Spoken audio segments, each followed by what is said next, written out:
Indian contract act के series में यह पार्ट 4 है। सो इस वीडियो में जो है हम चर्चा करने वाले हैं offer and acceptance and invitation to offer, और ऑफर में क्या डिफरेंस होता है। सो चलिए स्टार्ट करते हैं। सबसे पहले जो है ऑफर एंड एक्सेप्टेंस समझते हैं। ऑफर एंड एक्सेप्टेंस समझने के लिए जो है एक चीज समझिए, ऑफर यानी कि किसी भी कॉन्ट्रैक्ट का स्टार्टिंग पॉइंट होता है ऑफर। ऑफर की यदि हम बात करते हैं, इसको एक एग्जांपल से देखते हैं। One person says that I want to buy your car for ₹2 lakh. So यहाँ पे कंसिडरेशन भी इंक्लूडेड है। देखिए, मैं ऑफर दे रहा हूँ सामने वाली पार्टी को कि मैं तुम्हारी कार 2 लाख में खरीदने के लिए तैयार हूँ। Do you want to cell?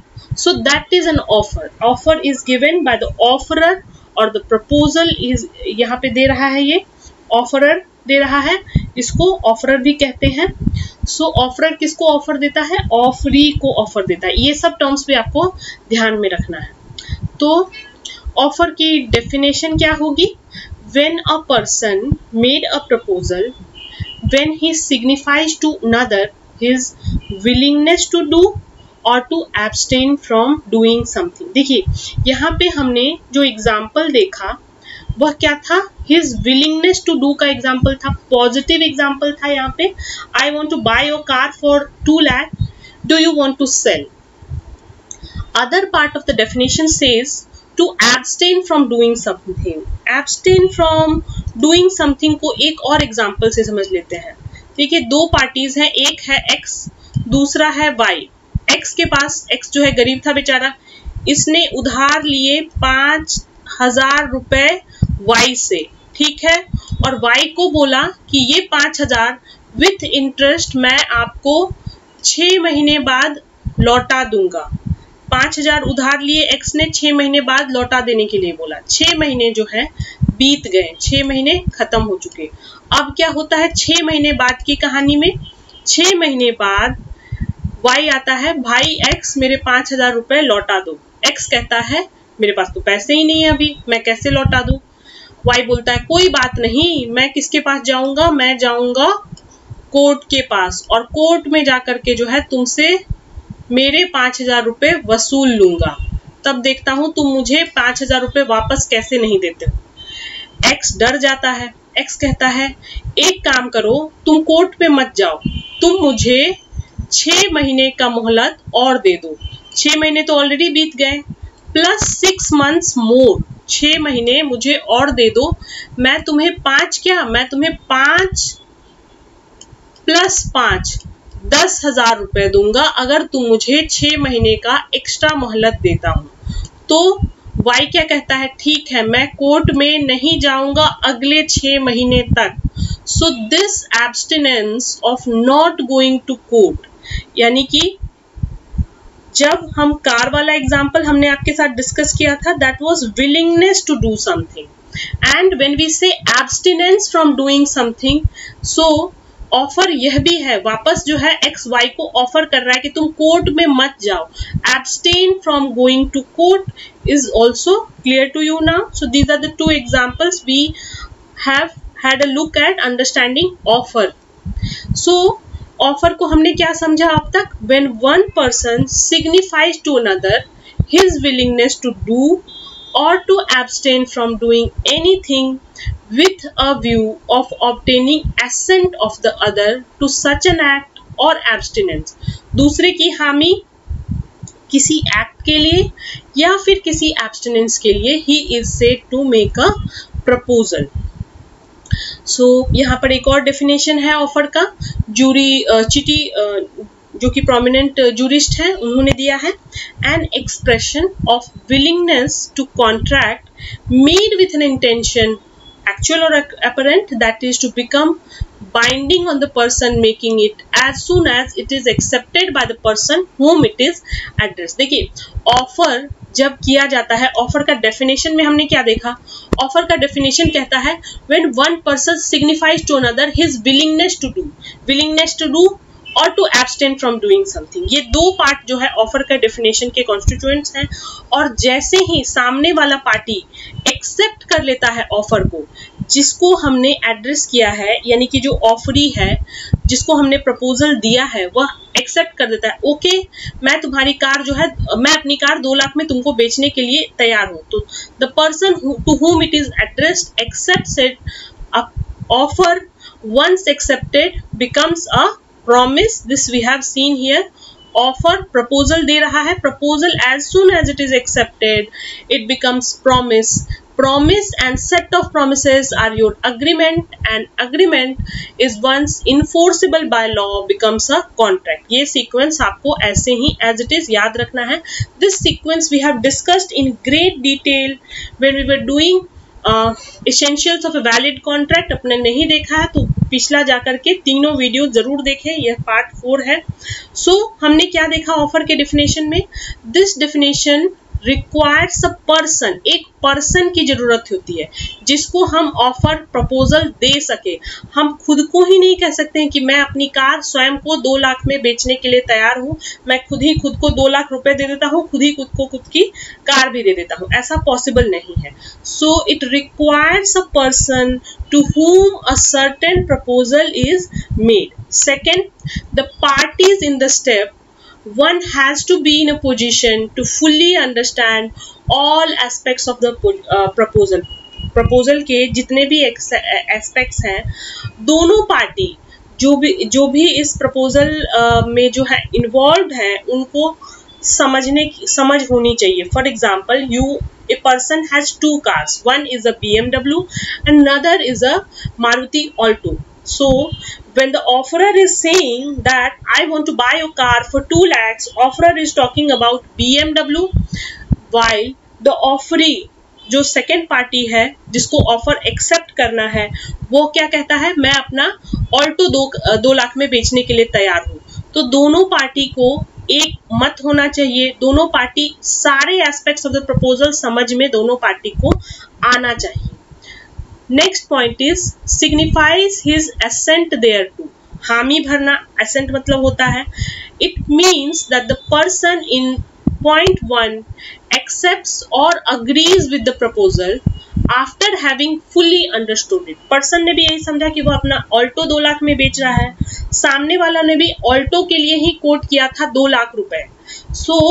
जब उसको ऑफरी एक्सेप्ट कर लेता है तो वो क्या हो जाता है? प्रॉमिस बन जाता है. Signified his assent thereto means, short में याद रखिए, हामी भरना, एक्सेप्टेंस करना, समझने के बाद, ऑफर को समझने के बाद ऑफरी द्वारा ऑफर पर एक्सेप्टेंस जताना, इसका अर्थ है. Next is once the person accepts the proposal, the status of the proposal changes to accepted proposal. जैसे ही ऑफरी कहता है okay I want to sell my car for 2 lakhs, it's fine with me, accepted proposal it becomes. and accepted proposal को हम क्या कहते हैं? accepted proposal को हम जो है वो promise कहते हैं. ओके, अब कुछ देखते हैं क्राइटेरियाज ऑफ ऑफर. ऑफर का डेफिनेशन अब तक आपको क्लियर हो गया होगा. अब हम क्राइटेरियाज की बात करते हैं. पहला है offer must be communicated. Offer का कम्युनिकेट करना बहुत जरूरी है. Offer must be committed. And second is offer must be specific. Offer ये तीनों पॉइंट को जो है हम यहाँ पर डिटेल से देखेंगे. ऑफर के ये क्राइटेरियाज है. पहला बात करते हैं, offer must be communicated. This means that the person actually conveys the offer to another party in writing, through email या फिर फेस टू फेस. हम आपको सामने सामने वो ऑफर कर सकते हैं कि मैं तुम्हारी कार 2 लाख लेने में तैयार हूँ, या फिर हम मेल के थ्रू ऑफर दे सकते हैं आपको, राइटिंग में लेटर लिख के दे सकते हैं, या फिर कोई भी तरीके से दे सकते हैं. लेकिन कम्युनिकेशन ऑफर का होना बहुत जरूरी है.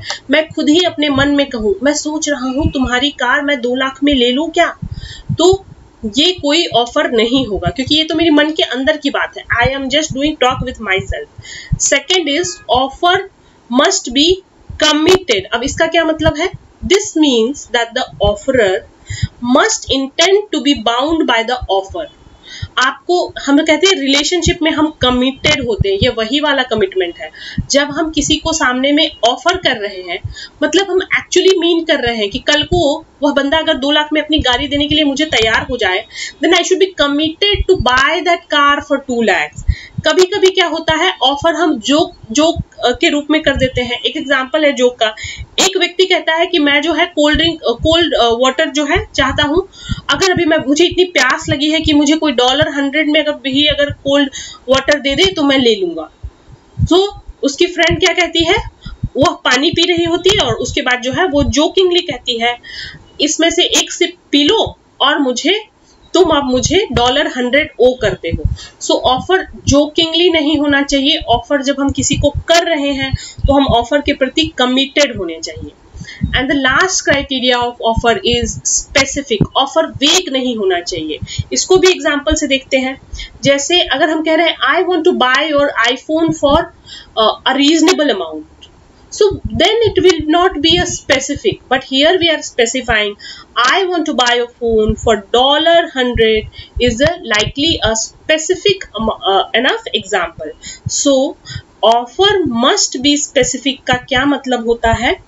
This means that the offer must contain all important and relevant terms and must be detailed as to those terms.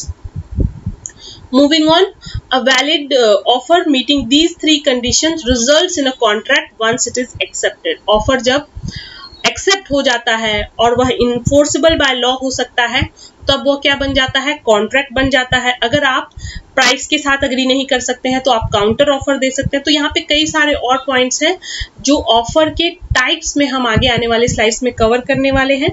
So an invitation to make an offer, हम इनवाइट कर रहे हैं अगर ऑफर का, is not the same as offer.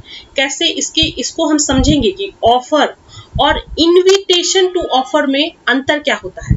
आगे इस पर detail में बात करेंगे। यहाँ पर एक छोटा सा एग्जांपल देखते हैं। For example, if Amanda indicates to Maria that she would be open to contract with Maria, it is not the same as actually making a definite offer.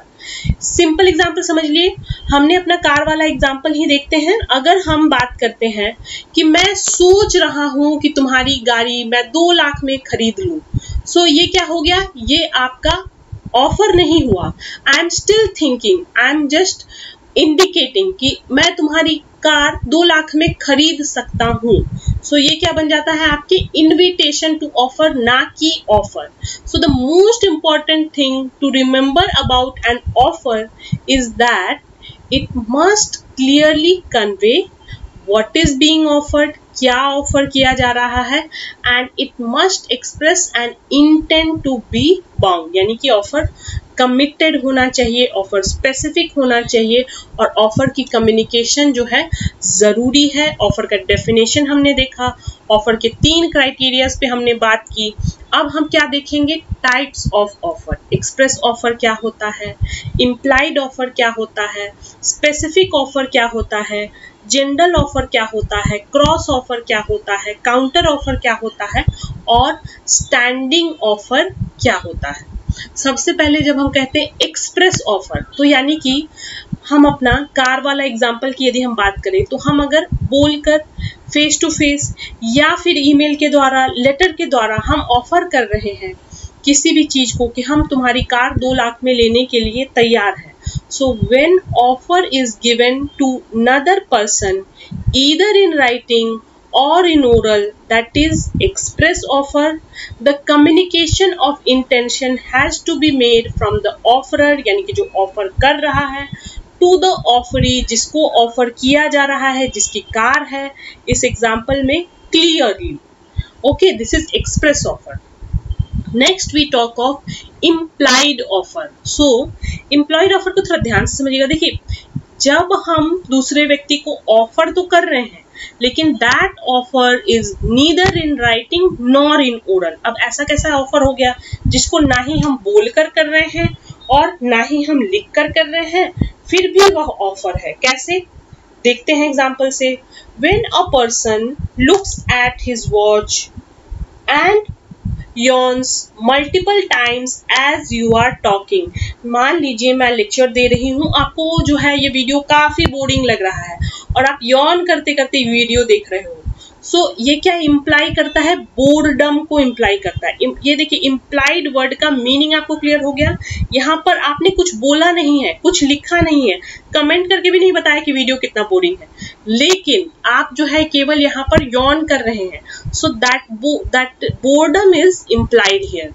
Now, if we talk about in a business example, for example, you show your hands to an auto and auto stops, you get in the auto, आप auto में बैठ जाते हो, auto को हाथ देकर auto में बैठ जाते हो, तो उससे क्या इम्प्लाइड होगा कि आपको ऑटो वाला जब डेस्टिनेशन पे पहुंचाएगा तो आपको उसके उतने पैसे देने पड़ेंगे जितने ऑटो वाले के बनते हैं।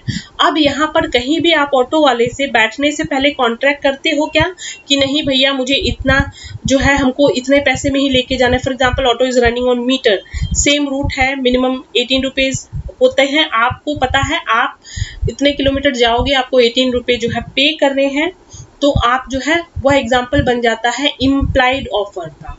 ऑटो वाले को हाथ दिया, ऑटो में जाके बैठ गए, तो ये इम्प्लाइड है कि आप ऑटो वाले को पैसा दोगे, भले ही वहां पर ना आप बोल रहे हो ना उसको लिख कर बता रहे हो। So that is an example of implied offer. उम्मीद करती हूँ आपको क्लियर हो गया होगा। Then is specific offer. When I am saying I want to buy your Maruti Alto for 2 lakh rupees, that is an example of specific offer, and you are telling the owner of the Maruti Alto, you are not telling everybody at large कि किसी का भी Maruti Alto में जो है 2 लाख में खरीदने के लिए तैयार हूँ। You are telling only to the offeree, जो कि ओनर है कार का, आप केवल उसको ही कह रहे हो कि मैं तुम्हारी मारुति ऑल्टो 2 लाख देने में के लिए खरीदने में तैयार हूँ। तो ये एग्जाम्पल बन जाता है स्पेसिफिक ऑफर का। Next is your general offer. General offer में क्या होता है? जनरल ऑफर में हम ऑफर देते हैं to the entire world at large, पूरी दुनिया को एक साथ हम ऑफर दे रहे हैं। फॉर एग्जाम्पल एक क्लासिक केस है यहाँ पे, where a father advertised for giving reward to the one who finds his lost son, the consideration is to be a general offer।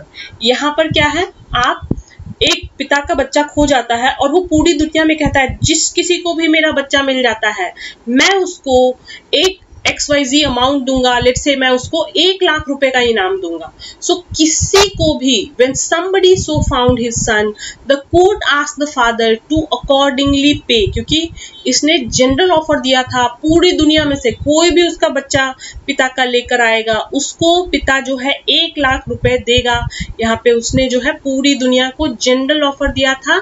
General offer is given to the entire world at a large. Next is your cross offer. Cross offer को थोड़ा ध्यान से समझिएगा। देखिए इसमें क्या होता है ना, दोनों पार्टी एक जैसा ही ऑफर एक दूसरे को दे रहे हैं, लेकिन उनमें से किसी को भी पता नहीं होता कि वो एक दूसरे को ऑफर दे रहे हैं। देखिए कैसे, एग्जाम्पल देखिए, ए जो है बी को लेटर दिखता है कि मैं तुम्हारी बाइक जो है 100 रुपीज में खरीदूंगा, और बी लिखता है तुम मेरी बाइक जो है सिमिलर फैशन में 100 रुपीज में खरीद लो। सो ए और बी का ऑफर क्रॉस है, यह एक दूसरे को ऑफर दे रहे हैं, आइडेंटिकल ऑफर दे रहे हैं। ध्यान दीजिएगा, आइडेंटिकल वर्ड इंपॉर्टेंट है यहाँ पे, आगे पता चलेगा आइडेंटिकल वर्ड कैसे इंपॉर्टेंट है। सो यहाँ पर क्या है, ए और बी दोनों, एक जो है अपनी बाइक 100 रुपए में बेचना चाहता है, दूसरी जो है उससे बाइक 100 रुपए में खरीदना चाहता है। तो identical offer to each other दे रहे हैं, लेकिन दोनों को ये पता नहीं है कि दोनों को एक दूसरे के ऑफर का पता नहीं है। सो यहाँ पे क्या हो रहा है, ए और बी का ऑफर जो है क्रॉस करता है ईच अदर को। Such offer do not constitute to acceptance of one's offer by the other. Okay, next is your counter offer. अब आपको क्लियर होगा, यहाँ पर आइडेंटिकल ऑफर था, ध्यान दीजिए रखिएगा, आइडेंटिकल ऑफर किसमें था, क्रॉस ऑफर में, एक जैसा ऑफर दे रहे हैं। अब इसी एग्जांपल से हम क्रॉस ऑफर भी समझ लेते हैं, काउंटर ऑफर भी समझ लेते हैं। देखिए यहाँ पर क्या हुआ, 100 रुपए में ए बोल रहा है कि अपना बाइक तुम बी को 100 रुपए में ले लो, बी भी कह रहा है ठीक है मैं तुम्हारा बाइक 100 रुपए में खरीदना चाह रहा हूँ। अब क्या हो रहा है, काउंटर ऑफर की यदि हम बात करें तो ए कह रहा है कि मैं अपना बाइक जो है 100 रुपए में तुमको बेचना चाहता हूँ, बी कह रहा है मैं तुम्हारा बाइक जो है 80 रुपए में खरीदूंगा, 100 रुपए में नहीं खरीदूंगा। तो यहाँ पर क्या हो रहा है, यहाँ पर ऑफर, काउंटर ऑफर में ऑफर जो है वो आइडेंटिकल नहीं है, जबकि क्रॉस ऑफर में 100 का 100 बात हो रही थी और यहाँ पे एक दूसरे के, वो दोनों पार्टी को यह पता नहीं था दूसरे के ऑफर का। लेकिन जब हम बात करते हैं काउंटर ऑफर का, so here both persons are making offer to each other which are not identical in ignorance of another's offer. यहाँ पर such offer is known as counter offer. दोनों को पता नहीं है लेकिन दोनों जो है एक दूसरे को काउंटर ऑफर बना रहे हैं, ठीक है। So next is your standing offer, an offer which remains continuously enforceable for a certain period of time. Example जैसे लीगल टेंडर्स होते हैं यहाँ पर, तो गवर्नमेंट मान लीजिए एक ब्रिज बनाने के लिए टेंडर इनवाइट करती है। सो यहाँ पर यह जनरल ऑफर ही जैसा है, यानी कि कोई भी व्यक्ति उस टेंडर के लिए जो है अप्लाई कर सकता है। It is made to public at large but it is kept open for a certain period of time. Let's say within 1 month के अंदर आपको अपना कोटेशन गवर्नमेंट को देना है। So the best example of standing offer is that of a tender, that is nothing but an offer till the time it is not accepted and the acceptance is not committed, the contract would not be formed. Okay, next, okay, so these were the types of offer. हमने क्या देखा, एक बार sum up कर लेते हैं।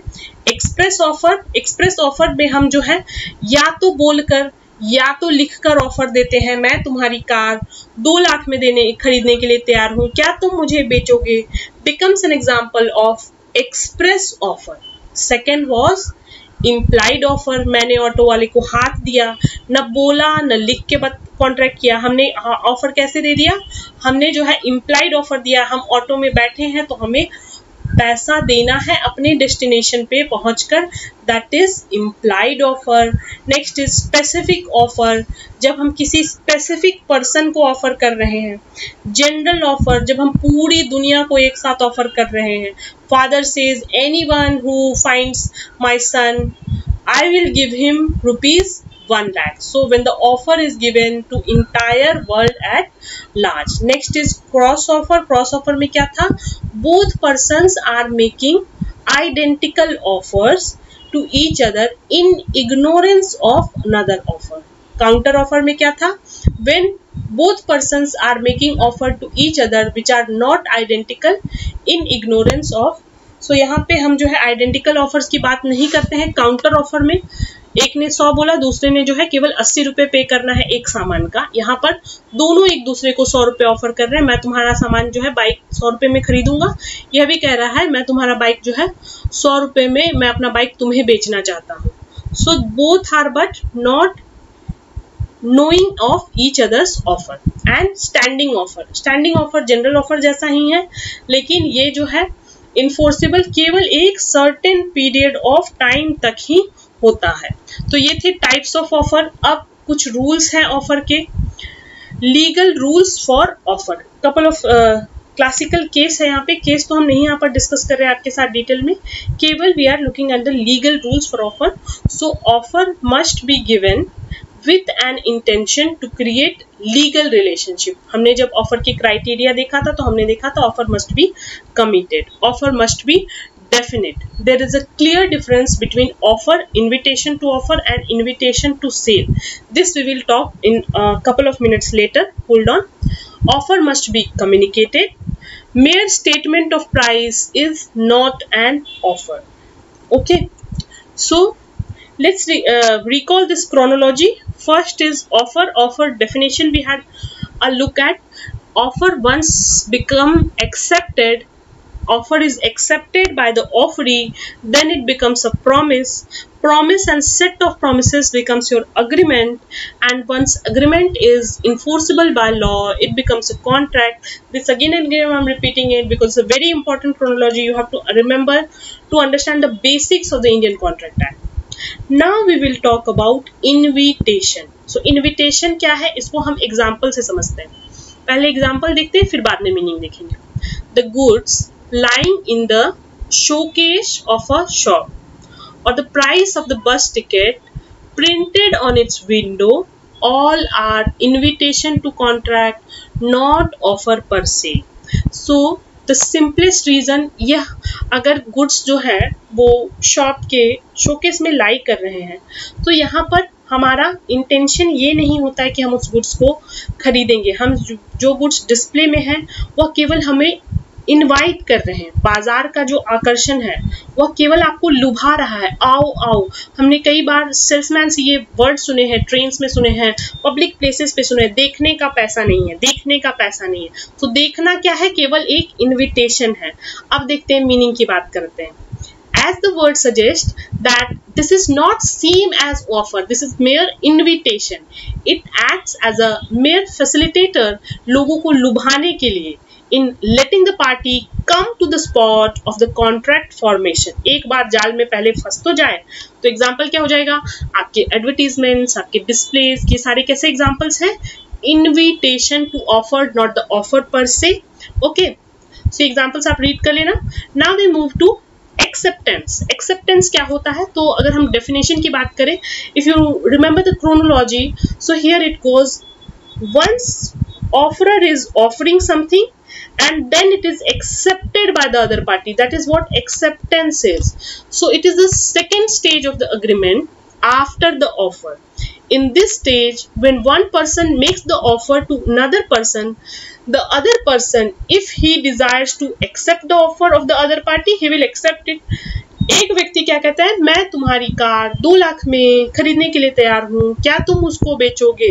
दूसरा व्यक्ति कहता है, ओके, मैं अपनी जो है मारुति ऑल्टो 2 लाख में तुमको बेचने के लिए तैयार हूँ। So once he says acceptance, so it means that the offeree कौन होता है, the person who accepts the offer has agreed to all the terms and conditions of the offer as set by the offerer with free consent. Free consent यानी कि fraud, misrepresentation, coercion, mistake से जो है उसका consent ना लिया गया हो। Free consent हमने डिस्कस किया है, जब हमने डिस्कस किया था लास्ट लेक्चर में essentials of a valid contract। तो आपने वो वीडियो नहीं देखा है तो उसको जाकर जरूर देखें पहले। So as the definition says, according to section 2b, when a person made a proposal to another to whom the proposal is made, if the proposal is assented thereto is by whom? Assented thereto is done by the offeree, जो कि accept करता है, हामी भरता है। सो ये हामी भरना क्या कहलाता है, एक्सेप्टेंस कहलाता है।